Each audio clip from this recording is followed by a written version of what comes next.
Star Trek has seen countless battles in deep space, from tense standoffs to cat-and-mouse games to all-out warfare. But it all began with a classic episode in the 1960s, one that set the template for how starship combat would work in the distant future. Let me tell you the story of Star Trek's first proper space battle, and how it defined an entire genre for decades to come.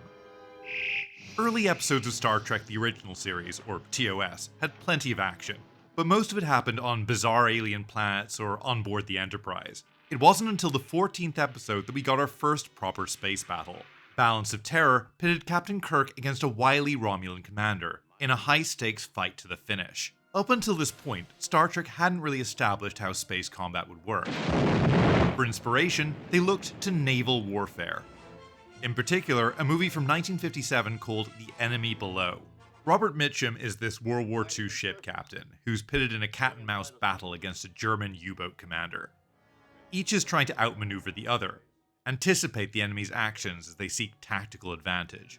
The mechanics of this were carried over to Star Trek. The Enterprise doesn't zip around like a fighter jet. It's a capital ship. Fire! It's heavily armed, but largely stationary. It can travel fast, but it's not incredibly maneuverable. Dodging torpedoes is an extremely difficult task. Instead, the drama revolves around tracking and evasion, forcing the enemy to commit to a move that might leave them vulnerable, choosing the correct moment to deploy countermeasures or clever tactics to gain the advantage. Balance of Terror uses all of this to terrific results. It was made in 1966, and they were working on a television budget, so big-time special effects were out of the question. Later versions update the visuals, but the FX shots are still pretty limited. A modern sci-fi show can throw a lot of flash and spectacle on screen, but this wasn't available to them back then.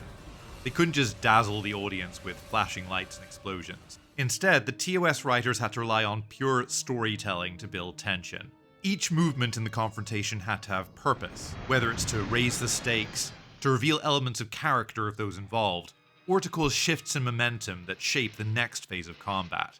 The setting is the Romulan neutral zone, where Federation outposts are being attacked. The Enterprise goes to investigate and witnesses a Romulan vessel destroying one of the bases. We establish a lot of key stuff here right from the start. The Romulans have two huge advantages: a cloaking device that allows their ships to become invisible, and this red torpedo that's extremely powerful. But we also get a glimpse of the tactical skill of Kirk and the Enterprise crew. They're already speculating about potential weaknesses. They may not be aware of us. Their invisibility screen may work both ways. Already they're trying to figure out a way to win. Now, the Romulans may be invisible, but the Enterprise is able to track their motion. And they correctly guess that the cloaking device might also limit the Romulans' ability to detect them while it's in operation. We'll match course and speed with the object on our sensors, exactly, move for move. If he has sensors, I want him to think that we're a reflection, an echo.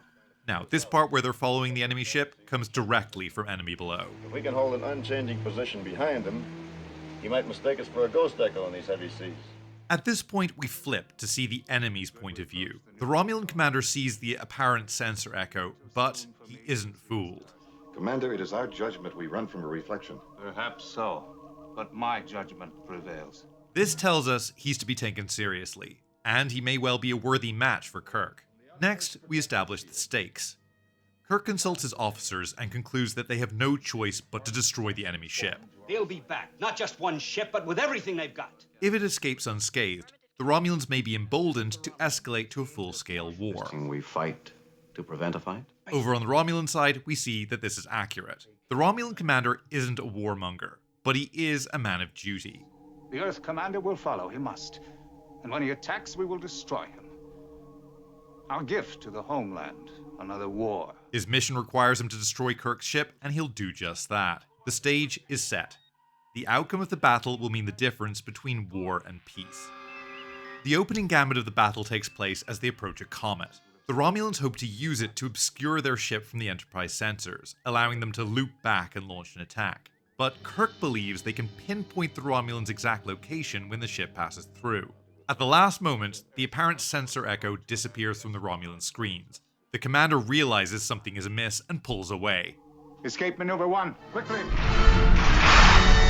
The Enterprise has lost the trail, and the Romulans now have the advantage. I won't underestimate him again. The enemy ship gets the drop on the Enterprise and fires its super weapon. Full astern. Emergency warp speed. 3, 2, 1. Impact. The Enterprise acts fast and gets lucky. It turns out the weapon has a limited range. Now Kirk appears to have the advantage, but he's beginning to second guess himself. You may think we're destroyed, Captain. I wouldn't make that assumption. I don't think their captain will either. By this point, the audience has already figured out that these two are pretty evenly matched. But now they both realize it too. Each has learned to respect the tactical skill of the other. Kirk pursues and fires on the general area where they detect the motion of the Romulan ship. In naval terms, they're dropping depth charges. In response, the Romulans scatter debris as a countermeasure, and the Enterprise once again loses track of the cloaked ship. With all engines and systems shut down, the Enterprise is also playing the silent waiting game in hope of regaining contact. Now we have a stalemate. Both ships stay perfectly still on minimal power. Neither can detect the other. Now motionless for 9 hours, 47 minutes. But while Kirk was lucky to survive the last Romulan attack, this time luck goes against him. A console accidentally goes off during repairs, giving away the Enterprise's position. We have him. Move toward him. But Kirk is now inside the Romulan commander's head. He starts anticipating based on how he himself would act.